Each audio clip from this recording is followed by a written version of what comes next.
Alrighty. So let me introduce our guests tonight. It is my great pleasure to host a really unique guest, James Priest himself. James, warm welcome to you. How are you? Right now, I am wading through a mountain of unexpected tasks that need my urgent attention.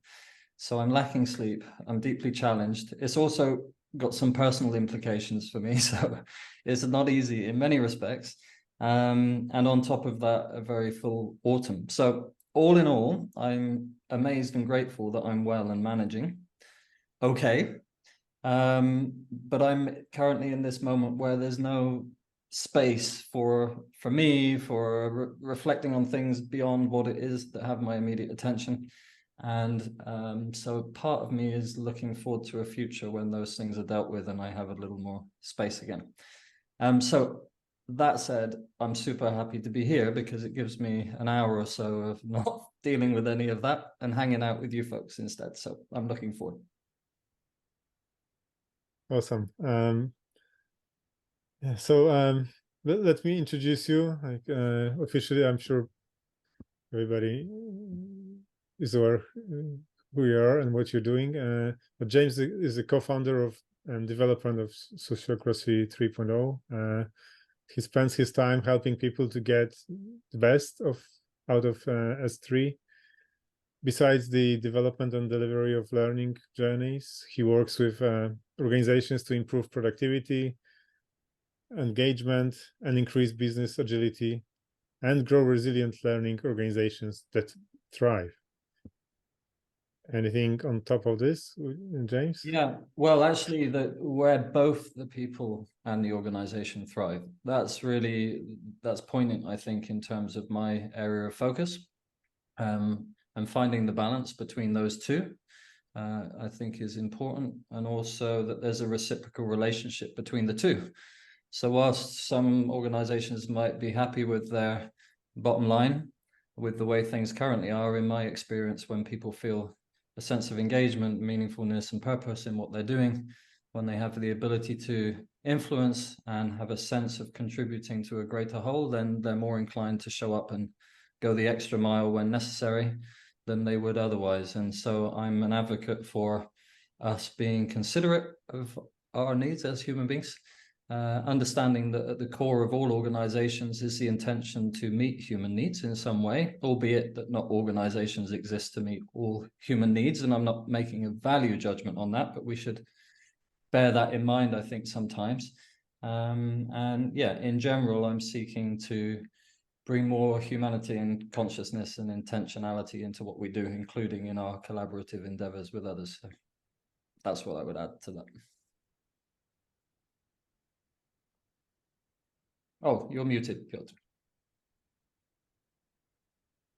Yeah, so I would like to give a chance to everyone to do a short check-in. So I'm going to split you into the breakout rooms so that you can do the round of check-ins. And while you're checking, please also briefly share your experience with Sociocracy and also what would you like to learn today.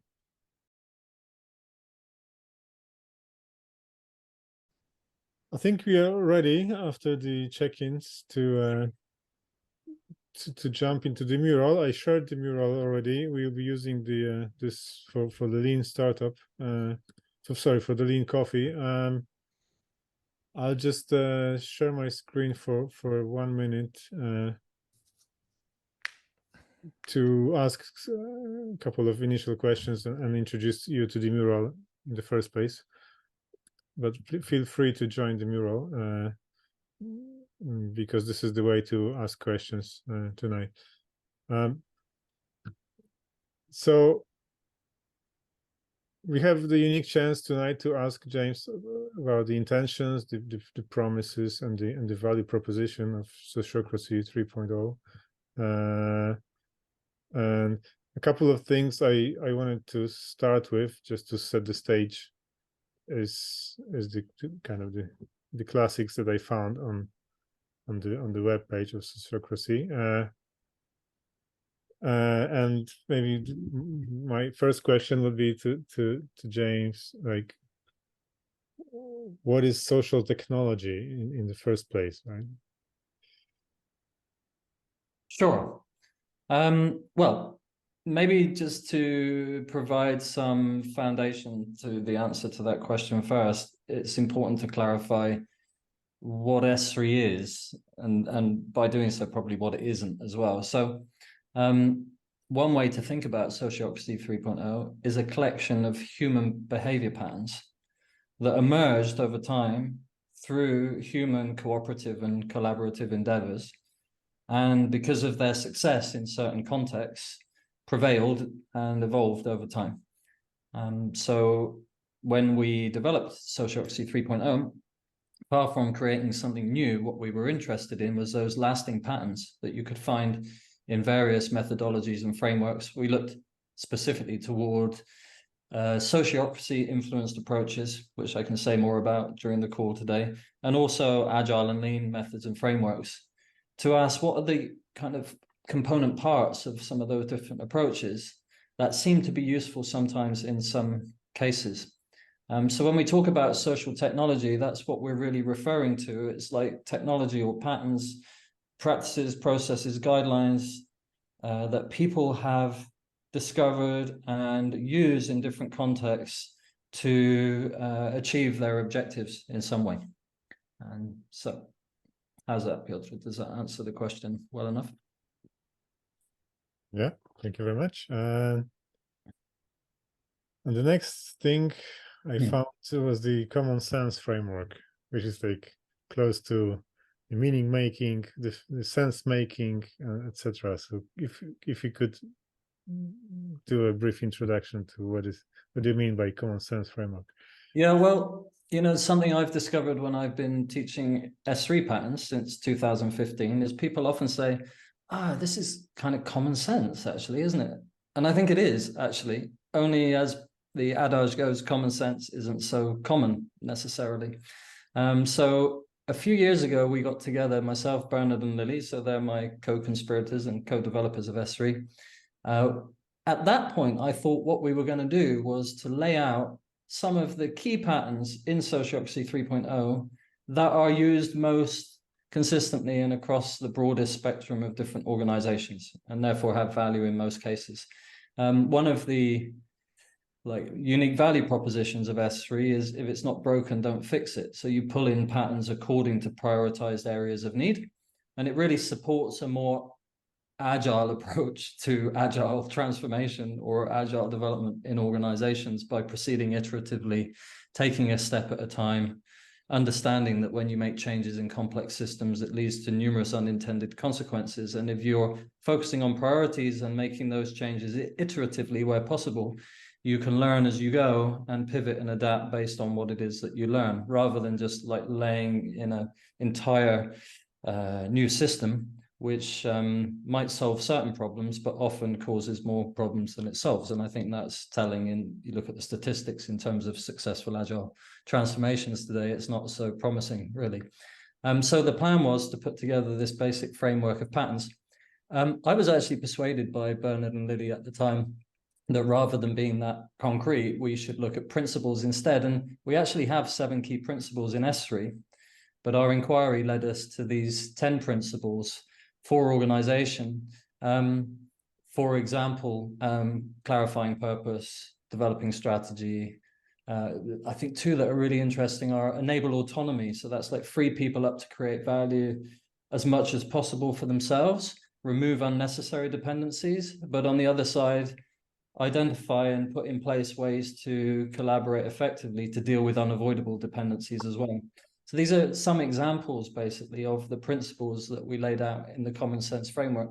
So we called it common sense because it's obvious when you think about it. And the intention of this partly was as a diagnostic tool for people to consider the different dimensions of this framework and ask, are we strong here? Are things good enough here? Are there challenges that we face? And also to ask that question, where should we focus our efforts, considering some of the situations we're facing right now in the organization that are less optimal than we might like? And on the back of that, then to recommend various S3 patterns that can help with interventions regarding different of these sort of dimensions of an organization, if you like. So some people have really enjoyed it and found it useful. Others have been confused by the fact we have 10 principles in the common sense framework and 7 in Sociocracy 3.0. But the two things shouldn't be confused. The common sense framework is something in and of itself, where an S3 has its own place besides that.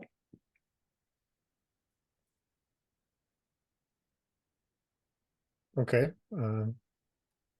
I'm pretty new to Sociocracy, so this was quite an in-depth answer. Yeah, awesome. Thanks. So this brings us to the kind of the main format for tonight. If you are inside the mural, and there is a space for you to fill your questions here. At the moment, I pre-filled the mural with my questions, but I want you to contribute as well to the interview. And then we'll do some voting to prioritize the topics. And while you're entering your topics, I'll use the ones that I filled just to fill in the space and time. And honestly, from my perspective, it is still very important for me to understand, like, have it from the horse's mouth, the why behind S3, like the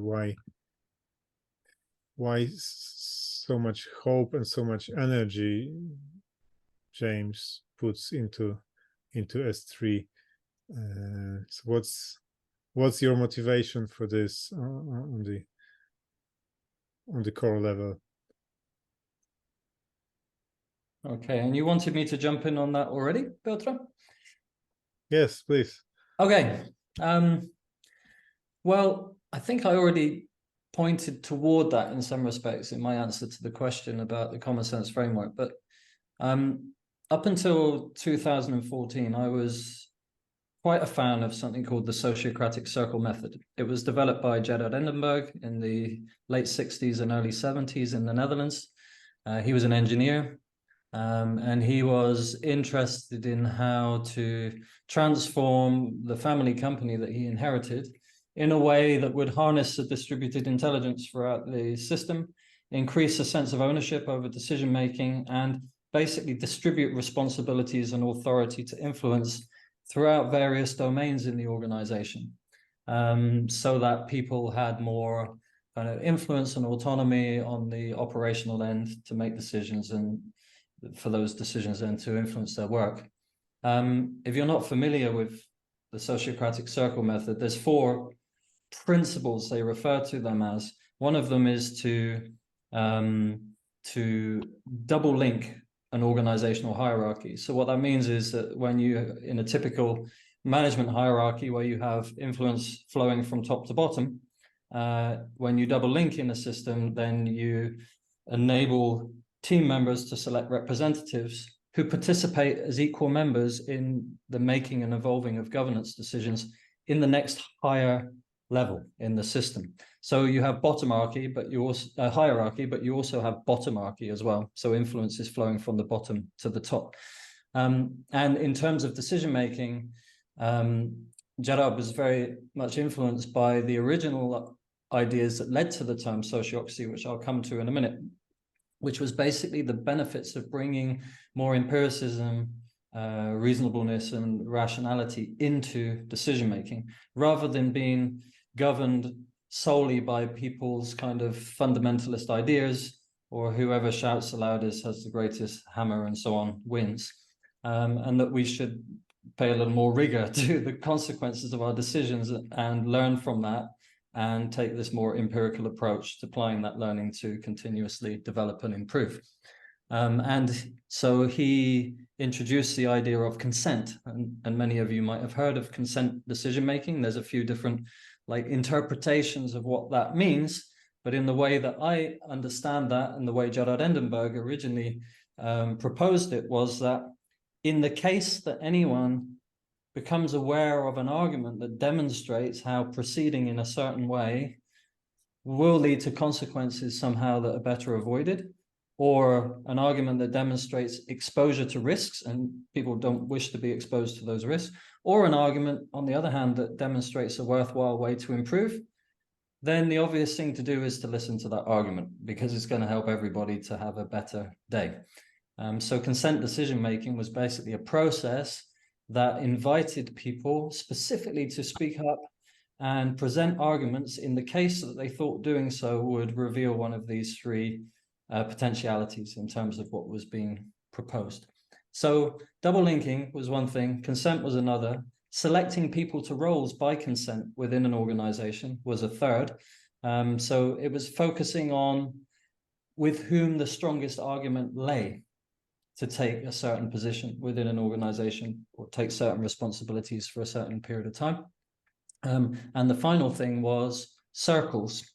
And again, this is a term that gets thrown around by all and sundry these days, but many people don't really understand what circle means. It's basically a team that has the authority to make and evolve governance decisions within the constraints of their domain. So it's about consciously and intentionally designing the limits to authority that people have.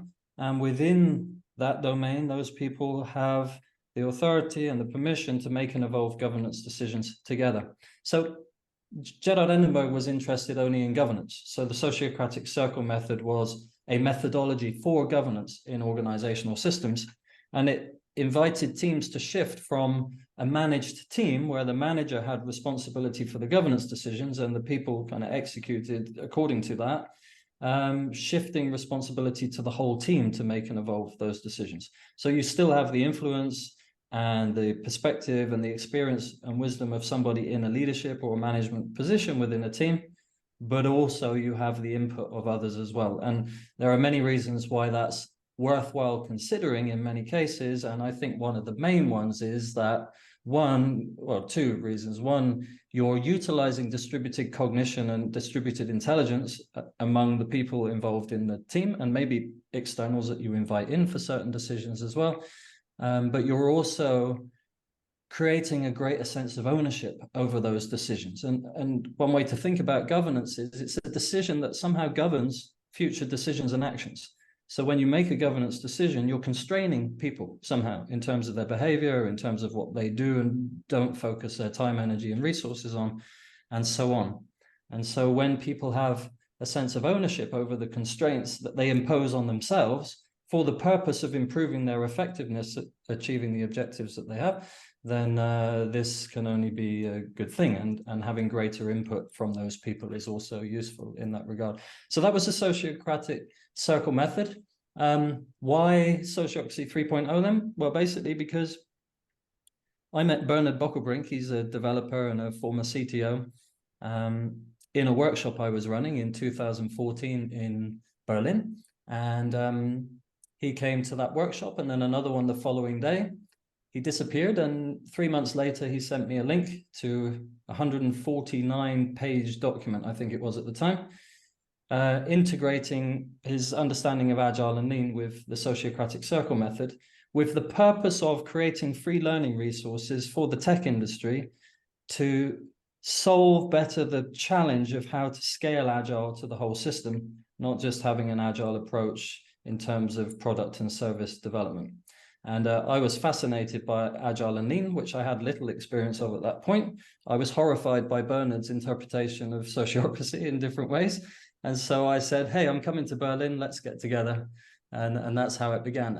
And one question Bernard asked me one day, which I think was the poignant moment, actually, when we understood like the fundamental and unique value proposition of S3, was when he said, how many organizations have you supported with learning about the Sociocratic Circle method that you know persisted in applying the method in the way that you taught it? And my answer to that question was none. And he said, well, what do people do then? And I said, well, what they seem to do is they keep what they think works. They change things if they think that changing them is worthwhile. and they soon throw everything else out and carry on doing whatever they did before, for better or worse, but that's what people do. So we said, okay, maybe we should tell people about that then. Maybe we should focus on this idea of, if it's working, keep doing it. And if it's not working and you're open to the option, then you can consider S3 among many other options out there in the world. And maybe there's something that can help. So that, I would say, is fundamentally the why behind S3. Awesome. Awesome. Lots of connecting dots. Before we jump into the most popular question, and of course it's about examples, I just wanted to maybe you answered this, but you mentioned of course the decision-making mechanism of consent and the autonomy and the ownership and still drawing the landscape. I would like to ask you the question about the kind of the positioning the S3 on the landscape of, you know, where Agile already exists and the low maturity levels exist, and, you know, Holacracy exists as kind of 10 years ago maybe most popular method. Okay. So like how would you again positions S3 and maybe even you know position versus the other types of sociocracy, right? Because this is also like confusing a bit. Yeah. Okay. Well, it's a big question. I think we need So maybe just let's a meetup just for this, but let me have a go at least. I'll try my best. So, well, first of all, to take your last point around different variants of sociocracy. So I said I'd come back to this. The origins of sociocracy go back to Auguste Comte, who in 1851 coined the term to describe a form of government that he foresaw was inevitable were we to survive as a human species in time, where, as I was saying, that government would adopt more of the scientific method in their decision making. And he said that was necessary to better respond to the needs of the people, and it would transcend the issues that come from a more feudal fundamentalist approach to the governing of states. Comte, interestingly, disliked democracy. He was a critic of democracy, which is a surprise to many people, because when you think about the word sociocracy, it means rule by the social group, basically, in its essence. But that wasn't where Comte was coming from. He was a positivist philosopher. He was an advocate for science, and he thought that nations would be better managed by the social scientists and others with expertise applying the scientific method. So that was his point of view. I have my own opinions about that, but I credence to him for anticipating the value of bringing more empiricism and reasonableness into decision making in human systems, because I think that that is definitely a useful step to take. So Gerard Endenberg has to be credited for the first kind of practical application of sociocracy, although also Kees Bueker, he was a renowned educationist and activist, married to Betty Cadbury from the Cadbury family, the chocolate company, pursued by the Nazis in the Second World War, and various other exciting stories. They founded a school in 1926 and brought some of their thinking around sociocracy into that school so that children could share in the governing of it. And that school still exists to this day in the Netherlands, actually, and still with that same influence in place. So beyond that, there have been many more recent interpretations of the sociocratic circle method, I would say. SOFA, Sociocracy for All, are an organization that have focused their efforts especially into the kind of social and non-profit community sector. The sociocratic circle method in general has found more of a place in that kind of environment than a corporate environment or tech environment and so on. And I think in part because some aspects of it might be more appropriate in some other contexts than in those more corporate environments. Yeah, essentially they're all kind of building on the same ideas. and especially from Endenburg onwards with the Sociocratic circle method. Holacracy I see as a derivative of the Sociocratic circle method too. Brian Robertson, who developed Holacracy, the founder of Holacracy originally, somewhat obscured the influence of the Sociocratic circle method, I would say, in the early days of Holacracy. But if you understand Holacracy and you understand the Sociocratic circle method, you'll see there's a lot of commonality between those two. And Brian wanted, though, to go beyond just a system for governance. He wanted an approach for organizations that would provide ways to handle the operations as well. And from my perspective, despite arguments, Holacracy is a framework, I suppose it is, but and many argue it's quite flexible. I would argue it's quite tight, and it relies on the idea of learning a certain set of practices or rules and following them, with the assumption being that that's going to lead to better outcomes than you would get otherwise. Agile and Lean, as I've already said, played a big role in influencing our decisions around patterns that we've included in Sociocracy 3.0. For example, in patterns for organizing work, we've got things like daily stand-up, visualize work, pull system for work, these kinds of things.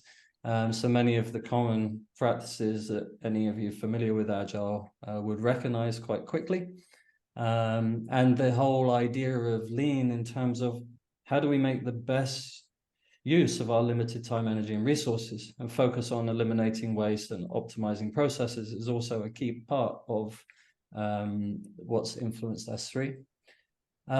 In terms of Frederic Laloux, I was having a conversation with someone else about this earlier. I used to have what I called my teal spiel. I used to get quite passionate about it, but not through advocating so much as being somewhat concerned and a little bit critical sometimes. Firstly, I think, you know, there are so many developmental stage models out there in the world. If you've studied psychology, you'll be aware of several of those.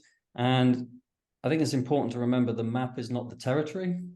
It's as insightful often to read articles, papers under the heading of critiquing developmental psychology or developmental stage models and so on, as it is to read those that endorse it. But I think there's some value in thinking through some of those stage conceptions that Laloux laid out in the opening to his book, Reinventing Organizations. And at the same time, as it brought the topic of self-organization more into the consciousness of people at the time in a big way. And I think that was very positive, actually, for the movement. At the same time, it tended to lead toward a lot of people with an inclination towards intellectualism, self-proclaiming themselves as integral consultants who were then going to guide others toward the path of integral consciousness. And I think that was problematic in so many different ways and ultimately received a big pushback, and rightly so, I would say. And then coming to the main content of Laloux's book, these examples of various organizations. I've met many of the people who are kind of referenced in that book, in those organizations over the years. There's quite a lot of cherry picking in the book. And whilst I think it's valuable to consider the principles that Laloux is showcasing there and some of what's possible in different organizational contexts, the book was clearly missing more concrete steps about how to proceed. And in a complex world, there's a myriad of different ways to proceed depending on your context. And I think the book tended to guide people in certain directions to the diminishment of others. And I believe that in this complex world, we need a more kind of nuanced, broad and diverse point of view. So yeah, we were grateful for the movement that arose out of Frederick's book. But I definitely have some concerns sometimes about some of the unintended consequences that arose from that. Oh, very interesting. I somehow expected you say something that, you know, something on the relation that like sociocracy is not possible on red level or, you know, amber level. Yeah. Well, I think that's an interesting question. You know, there's these maturity levels, and people say, you know, is S3 more suitable for more mature organizations or organizations that are more conscious? Yeah. You know, I found that the people most able to grasp S3 patterns and apply them straight away are children. because they're Always. still connected to this kind of natural discernment and common sense. You know, I can give a concrete example. You say to a child, hey, do this. And they're like, why? Right? When they're like 3 years old. Why? Well, this question is pivotal in S3. You know, it's the thing we emphasize more than anything. If I get a call from a potential customer inquiring about S3 and they'll say, oh, we're interested in S3, my first question is, why ever would you want to do that? Haven't you got enough to deal with already with everything that's going on in your organization? Why is it that you would even think about looking somewhere else to learn something else? And so that invites this inquiry into what's behind their motivation to contact me. And so, you know, kids do that all the time. Why are you telling me to do that? I want to understand the reason. I want to understand the situation that reasoning pertains to. I want to understand whether there are other options that might be possible instead that might, in this particular case, be more beneficial to me as well as you and whatever your agenda is and so on, you know? And so kids are naturally curious. They're naturally inclined towards challenging things that don't make sense to them and seeking to understand what things are, understand what meaning they might associate with that, and to be involved somehow in the decisions that stem from it, just as some examples. So no, I don't think that there's a need for any particular level of maturity in terms of pulling in particular patterns from S3, but I do think that important prerequisites are, number one, there's a clear need for it. Number two, there's an acknowledgement of that need by the people who will be affected by the change in some way. And number three, those people are committed to doing what it takes in order to at least put aside for a moment their habitual way of dealing with things and to explore and experiment with another way, so that over time they can determine whether that alternative approach might bring more value and better outcomes than the way they did things before. And considering the fact that when we're most vulnerable, we're most inclined to act out of our habitual ways of behaving, that wish to experiment with something new energizes their resolve and discipline and determination to persist with an alternative in a moment perhaps of vulnerability and need, rather than just defaulting back to their habitual behavior, which is what people typically do. Yeah. Awesome. Thank you. Perfect. I don't have hard to not to ask this question. So this is as usually the most interesting examples were how S3 has actually been adopted. So is it like, I guess this is partially a question about the scale of organization, but also maybe market segment and. Yep. Okay. Well, firstly, if you come back to what I was saying about S3 as a menu of patterns that you pull in according to need, then it brings in the question, what would it mean to adopt S3? Okay, it's a bit like going to a restaurant and ordering everything on the menu at the same time. Nobody does that. Well, I say nobody, I'm sure somebody somewhere is doing that perhaps right now. But in general, it's not such a great idea because you can eat it all at once. It doesn't serve you. There might be things that taste disgusting and you're not interested in eating anyway, or they're upsetting for you, or just not what you fancy in that particular moment, or not going to meet your particular nutritional or enjoyment needs. And so S3 is very much the same. So in terms of adoption, you can't actually adopt S3. At best, you could say an organization or a group of people in an organization, which might include everyone in that organization, have decided to pull in certain patterns to help them improve their collaboration and enrich everything else that they already do. The other point here is because S3 is basically a collection of human behavior patterns, most of those patterns are well observable out there in the world of work and organizations. And so an organization of any scale, you're going to be able to identify at least 30 of the 70 plus patterns we have documented in S3 alive somehow or other in the organization, being used by people in different ways. They might never have heard of Sociocracy 3.0. They might not associate those particular practices, processes, or guidelines that they adhere to with the names that we've given to those patterns. But nonetheless, you can clearly see those patterns active in those organizational systems. So my point here is that every organization, and when I say organization, endeavor towards common objectives between two or more people in whatever context that may be, there are inevitably going to be some patterns from S3 that are alive there, even though they might not be aware of the fact. And because of that, then also, if you follow my argumentation, S3 patterns are relevant in any organizational context, because so many of the patterns are just fundamentally useful for people who are doing things together, regardless of context. So we launched S3 in early 2015. We put up the website. We did our best in the first iteration of defining certain patterns, and we shared all of that under a Creative Commons license.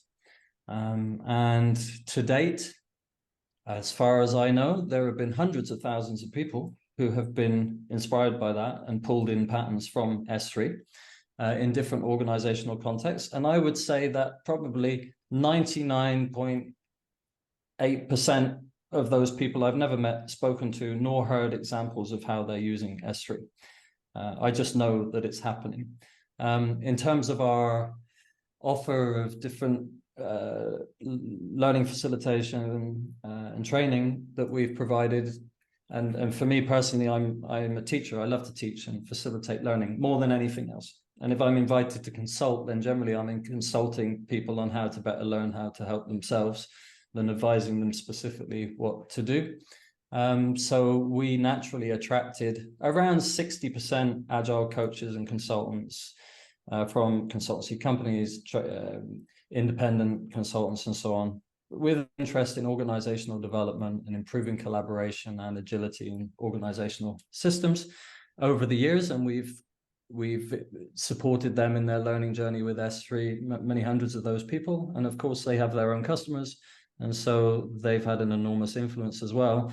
But oftentimes introducing S3 by stealth.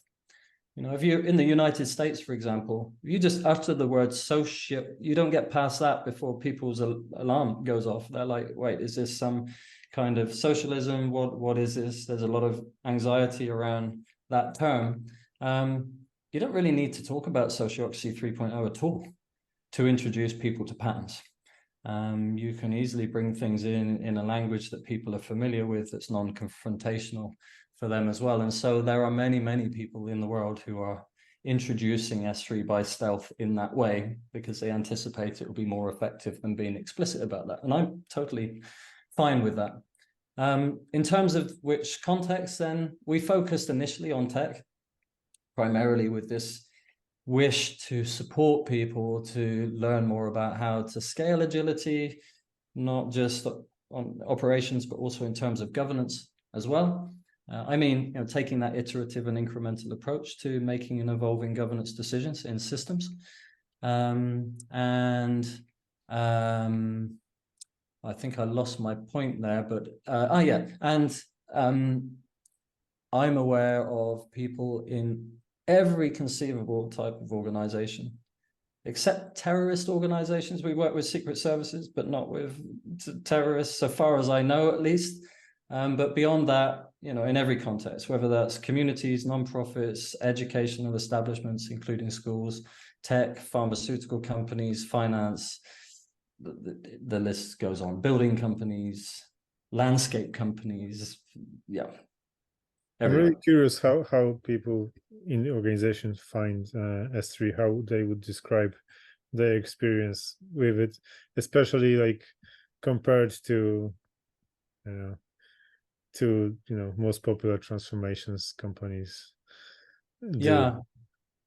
Well, I regularly meet people. In fact, we just started a new course today, and there was a gentleman there who said, we've been using S3 in our organization for years, S3 patterns in different ways. I've never had any communication with them, and he seemed quite happy with their interpretation of things so far. But he'd come to the course to just to develop a bit more understanding and get a bit more insight from the horse's mouth, so to speak. One thing I've observed over the years, and I've felt a bit responsible for actually, is that we made a big deal of, I think, like underestimating the effort and challenge sometimes in learning about some of these patterns and how to apply them in an effective way.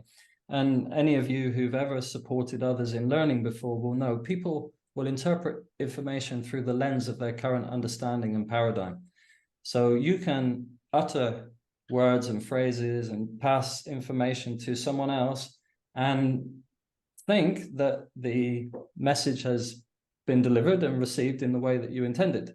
But oftentimes people will have a very different understanding of what it is you're saying than what it was you thought they did. And sometimes you don't actually find that out until much later. This is one of the challenges in training and learning facilitation. It's like, how do you actually determine whether or not the person achieved the learning outcomes that your intervention was designed to achieve? And so I've had numerous experiences of meeting owners of companies, founders, people in significant positions of influence in organizational systems who have come to my door saying, hey, listen, we've been applying different patterns from S3 and it's not working out very well, and I wonder if you can help.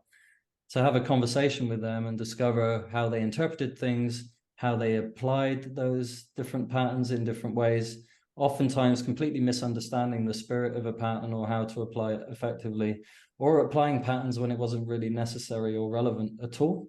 And I think there's a long way to go still in terms of supporting people who are less inclined to connect to a community of others who are already familiar with some of these patterns and applying them. And meanwhile, one of the casualties of an open system that's available to anyone to consider and use is that people are going to interpret it in whichever way that they do. And yeah, I'm not sure what to do about that. I don't wish to put any constraints on people being able to access this, because we believe, especially at this time in the world, it's so important that people have as much access to resources as possible to be able to improve collaboration and make smarter decisions and achieve better outcomes than some of those we see today. Yeah, it's a question mark for me right now about how to put in place, like what can we put in place that's going to help people to better understand some of these patterns that on the surface seem obvious and clear perhaps, but on a deeper level sometimes require a profound shift in perspective to understand them in a deeper way. Awesome. So actually, people in the audience, please jump in with your questions. I don't want to, keep you quiet till we get through the whole list of post-its. So please, I'm sure you have other questions regarding the adoption of S3.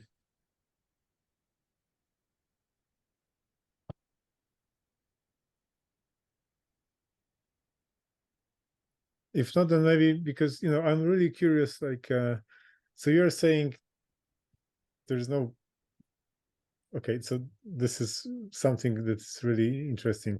There's no playbook, there's no minimal implementation, there's no implementation roadmap.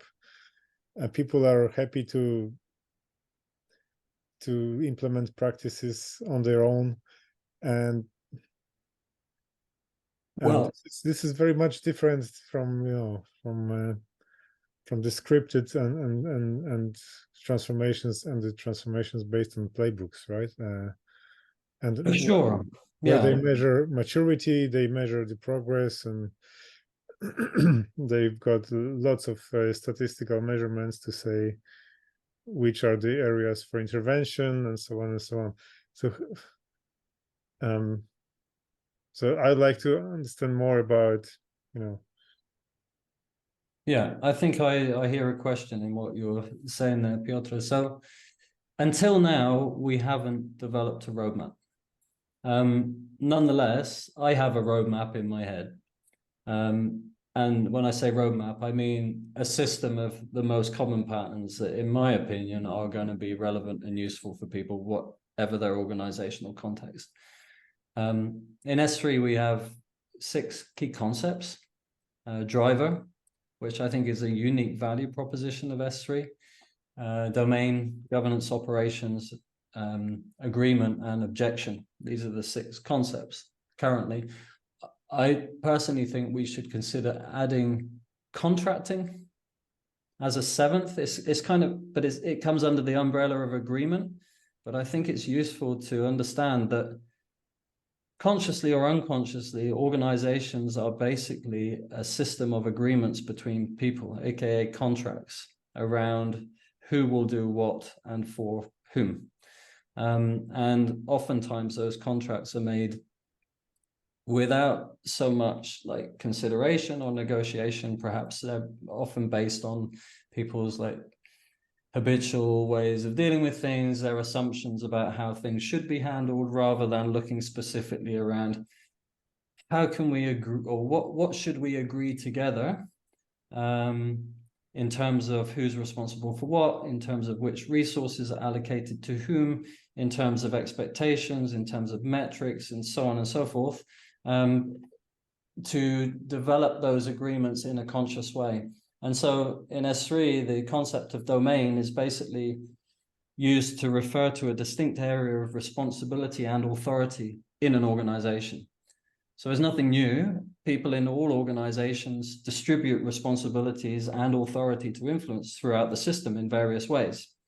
If you bring the lean idea in, the question is, how do we optimize constraints for people? Okay, optimize the design of domains to maximally enable whoever takes responsibility for a domain to be able to create and deliver value in the most effective way. And so clarifying and consciously, intentionally developing domain design over time based on learning, I think is fundamentally valuable in just about every organizational context today. So this is one example of where I think that's a core pattern that is worthwhile considering for anyone. If you look to more egalitarian orientated communities of people, let's say, who are railing against some of the atrocities that have arisen from a more command and controlled approach to different organizational systems, including nation states, then you can, I have some sympathy for people's wish to steer away from hierarchy. Terms like leadership, management, power all suddenly leave a bitter taste in people's mouth. But on the other side of that, power is, and power will flow through the path of least resistance. And power is basically, it fuels our ability to cause effect. As people, we are powerful. We can cause effect. We can impact the universe. Following through on our intention and behaving in a certain way, acting or not acting, can have a profound impact on the world around us. And so by making that conscious and asking the question in an organizational system, how do we distribute people's authority to influence through a system according to the distribution of responsibilities? And how do we do that in a way that frees everyone up to be able to create value as effectively as possible for themselves, reducing any unnecessary dependencies and unnecessary decision-making hierarchy and so on? That's got to be a good idea, right? And at the same time, you also need to put in place ways to deal with those unavoidable dependencies, including dependencies pertaining to governance, decision-making affecting an organization as a whole. Organizations need to be managed. So if you eliminate managers as your strategy for organizational management, you still need to manage those systems somehow. And so with that freedom comes the responsibility, and clarifying domains brings clarity to the contractual agreements between people. Who takes responsibility for what? Who has authority to influence in what ways? What are the limits to that authority? what are the dependencies that are important to be addressed, and whom should we bring together in terms of those affected and or those with the experience and expertise or the responsibility to deal with those larger issues in organizational systems, so that they too can be handled in an effective way. And I see in this whole movement around self-organization, self-governance, and so on, that people are often a little bit blind to the fact that with more freedom actually comes the necessity for more clarity around structure, distribution of responsibilities and authority through those systems. So I'm kind of focusing a little bit heavily on that point, but for me, I think it's one of the most important points to consider for people in all kinds of organizations today, and points toward one of those concepts and key patterns in S3 that I think is fundamental for people to consider somehow. So just to like wrap up that point, Piotr, it's my intention over the next year or two, let's see, like Hofstadter said, things always take longer than people think, even when they understand Hofstadter's law. So we'll see about that. And life is dealing many curveballs for all of us right now. Who knows what's going to come up next. But we do intend to offer some kind of guidelines around key patterns that are going to be useful, and to present the arguments for why I think that would be useful for people in time. Yeah. I mean, that's always my approach, to start from,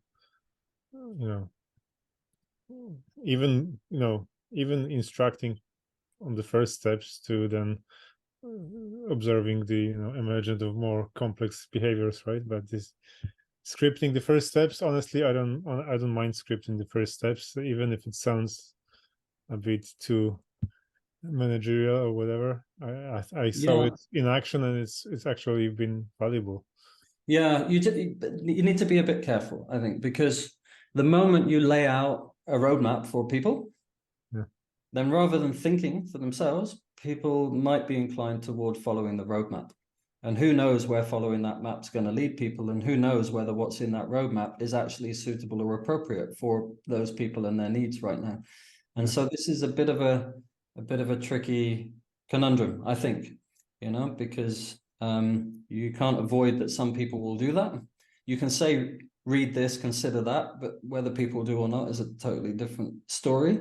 You can put health warnings and caveats and preamble and so on. But still, I think we will see some people who take that verbatim and think, okay, well, this is S3 and now we're implementing that. But at the same time, there are those who are going to benefit from it. And it's a bit overwhelming when you're confronted by 70 plus patterns and there's no clarification on where to start, except for the clarification. Always start with a clear why, always start with a clear reason, and understand what the situation is that you're trying to deal with, that your current approach fails to address in a good enough way. Honestly, I had this number in my mind, like 70 patterns. This was like and no kind of initial scripting. This is like, okay, this is like a wild invitation.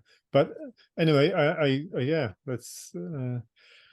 I think I wanted to switch to the next question, which is pretty is related to maybe a bit to agility also, and how it struggles these days. Like, what is the most challenging critic S3 has received, and also in this context, I have in mind, at the back of my mind, I have two typical situations when companies do the agile transformation. So first is the friction between self-organizing team and the management teams, right? When it becomes clear that there is some kind of a glass ceiling for the autonomy, and the second level, which is even more difficult, is the level of the shareholders, right? And the fact that they only care for one thing, which is like return of investment, and people coming from organizations need to deal with this, right? And this is also so situations when this friction was actually you know, the level on which some energy, some potential was lost in the organization. So yeah. Okay. So I'll come to the glass ceiling point. But in terms of the core question, what's the most challenging critic S3 has received? I think I've already mentioned it. It's like, okay, it's a system of patterns, but where the hell do you start? It's overwhelming, it's unclear. And sometimes people just want a framework that they can begin with and then take things from there. So in essence, I would say that's the biggest critique. I've heard many other criticisms. It's not because of my own personal bias and preference, but I would say genuinely that the critiques I have heard of S3 have all been based on misunderstandings of S3, not on anything substantive relating to S3 itself. And I think the reason for that is because it's pretty hard to criticize common human behavior patterns that are relevant in certain contexts some of the time, because they help people to better achieve the outcomes they're intending than they would otherwise. It's hard to argue against that, actually, you know? And so apart from criticism we've had of specific patterns in how we've described them, or questions around whether or not a particular pattern, like in the early days, I remember there was one pattern we'd included, it was a meeting practice, and someone argued, this is an anti-pattern, it's anti-agile. And we looked at that and thought that's probably fair enough. At least it could be applied in that way. So we added the constraint that any pattern that could be interpreted as an anti-pattern to Agile should be removed, and we shouldn't include any more in that way. So we've had a lot of feedback from people in terms of our choice of language, how we describe things, how we present patterns, and some of our choices around what to include. But other than the overwhelming nature of so many patterns without a clear starting point necessarily, I haven't heard anything that's substantive, I would say, in terms of what we've done with S3. Nonetheless, there are many people who are resistant, not only to Sociocracy 3.0, but anything with the word soci, anything with the word crassy, and anything actually that suggests they might have to or should consider doing something other than what it is that they currently decide and want to do. And so it comes back to what I was saying earlier about the importance of people who want to explore S3 patterns, because they anticipate that doing so might help them to have a better day than the one that they're currently having. That's key. In the case of glass ceilings, I personally think ideally you're going to have buy-in from the top, whatever the top means for you. You know, that could be an individual, founder, shareholders, whoever, but it could also be an entire community, because in a community, you know, the top is the bottom, if you like. Everybody is the boss, you know, and they distribute responsibilities among fewer people in the hope that it will be more effective than everybody deciding and doing everything together all of the time.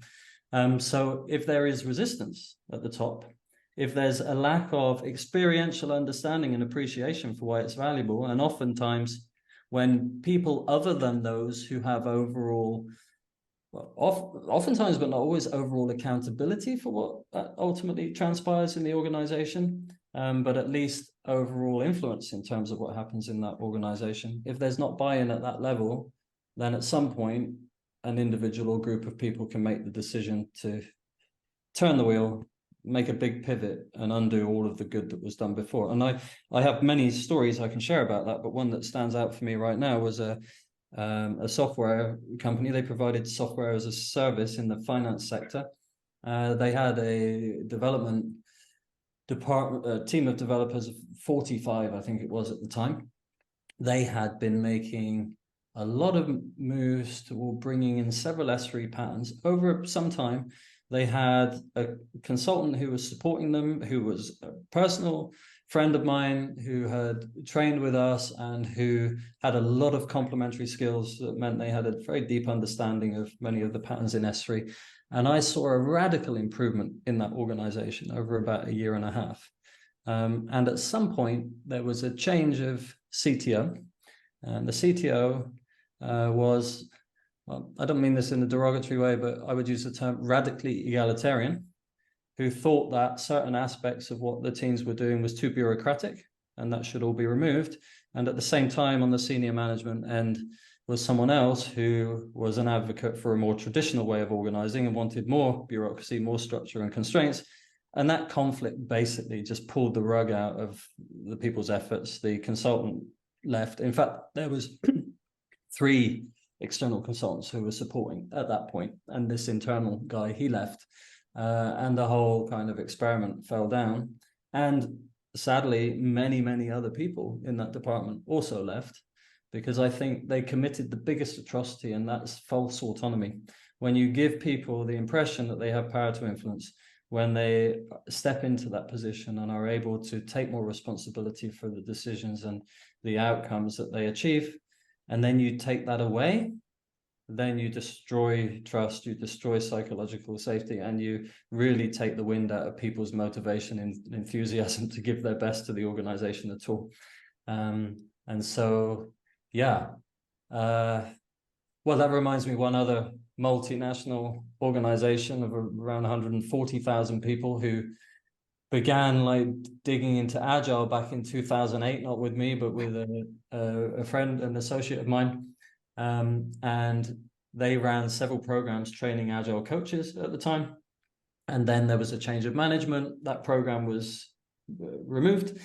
And then I met some of those people who had been in that learning journey back around 2008-9, around 2012, 13, sorry. Some of whom had left this organization, others of whom had stayed. And they spoke about many of the challenges and resistance to their efforts to bring more agility and just more humanness into the organization somehow. But then in 2019, I think it was, I was at the Agile People Conference in Stockholm, Sweden. And I met one of these people, now a senior manager in this not to be named multinational corporation. And I asked him, how's it going? He said, pretty good. He said, I've been working with a department of how many people? It was in the high tens, like less than 100, but many tens of people. I forget exactly the number he said. And he said, I've been introducing lots of patterns from S3 and just like helping people like develop the mindset around taking responsibility and distributing responsibilities to help them to work effectively. And I don't really have anything else to do anymore. So this company have asked me if I will now go and work in another department to do the same. So I'm telling this story because there were many glass ceilings in this company. Some glass ceilings you'd never bang your head in because you couldn't get high enough to even realize that they were there. But nonetheless, this one guy, and he was one of the few who remained over time, he persisted because it was in his heart to do so. You know, he found pleasure in banging his head against a mostly closed door, in being disappointed and shut down again and again. And after, 11 years of persistence, finally, he was able to achieve an outcome that statistically, on paper, demonstrated the efficacy of this approach. And at that point, people more senior said, this looks like it might be a profitable idea. How about we do that? And I think this points toward a very interesting phenomena right now. I don't think it matters so much whether people are motivated solely by profit or whether they're motivated solely by creating organizations that are more humane, and accommodating to the human being. The path towards improving in both of those dimensions is the same. Yeah, you need to, one, distribute responsibilities according to the context so that you can be fast enough, agile, and responsive enough to deal with the myriad of complexities that you face. You need a high level of ownership over what's happening in engagement among people. You need people to be happy and motivated and feel like their work is purposeful and that there's appropriate reciprocity between the effort they put in and what they get back, and so on. And the more that organizations are able to achieve that, within the scope of what's possible in their particular area of business and work, so they're going to be all the better for doing so. And so yeah, I'm less inclined to kind of vet people at the door when they arrive to me, because I'm pretty convinced that ultimately what's needed here is for us to learn how to focus on, number one, maximum profitability. That's important. Every company needs to be profitable, but maximum humanness as well. And I think those two things are interdependent with one another, relatively speaking. And I would actually like to park here, because this is amazing story. I have a feeling we hardly started, but it's been 90 minutes already. So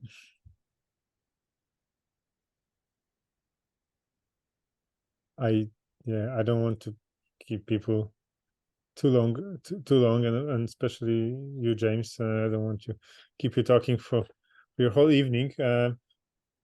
Wow, but I'm still hungry to hear more, and so maybe let's give people a chance to ask their questions directly, and then we'll decide how to park.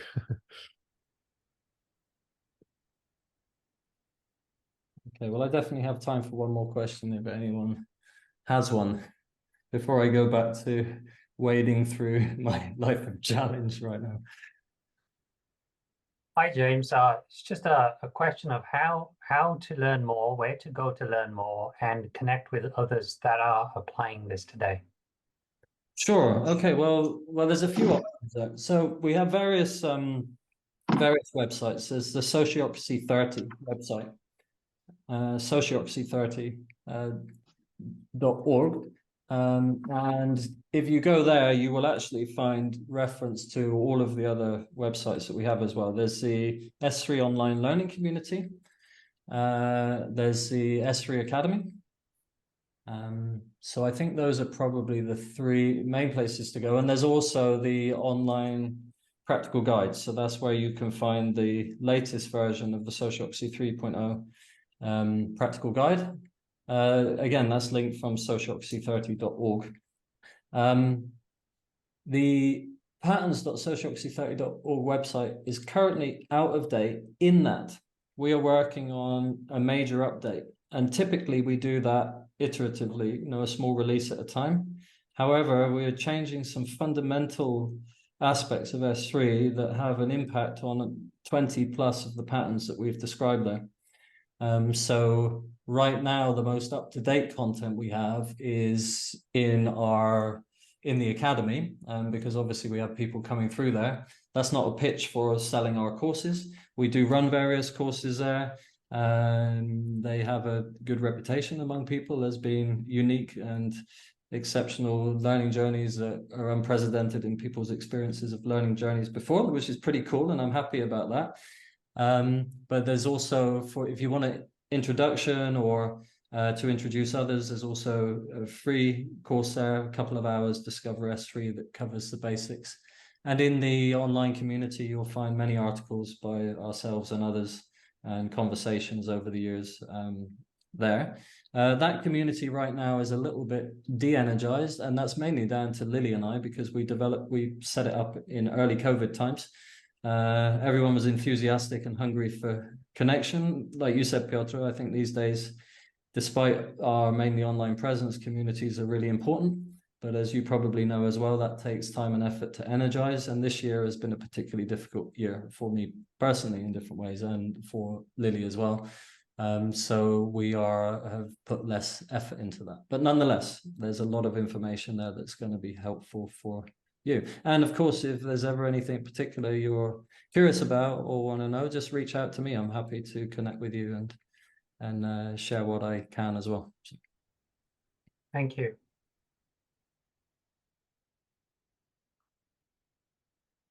Okay, folks. What do you think, Piotr? Very intriguing. I definitely want to find out more. Thank you.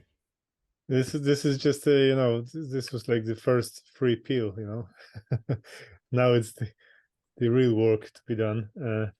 we started so many topics, and it's just the beginning, I think. Wow. Well, maybe we're lucky to have you another time for maybe another session in a few months. But yeah, it needs to. This is it for tonight, I suppose. Sure. Well, just to say thank you, all of you, for showing up. It was a bit concerning at the beginning. Nobody was here, Piotr, right? But we found you in the end.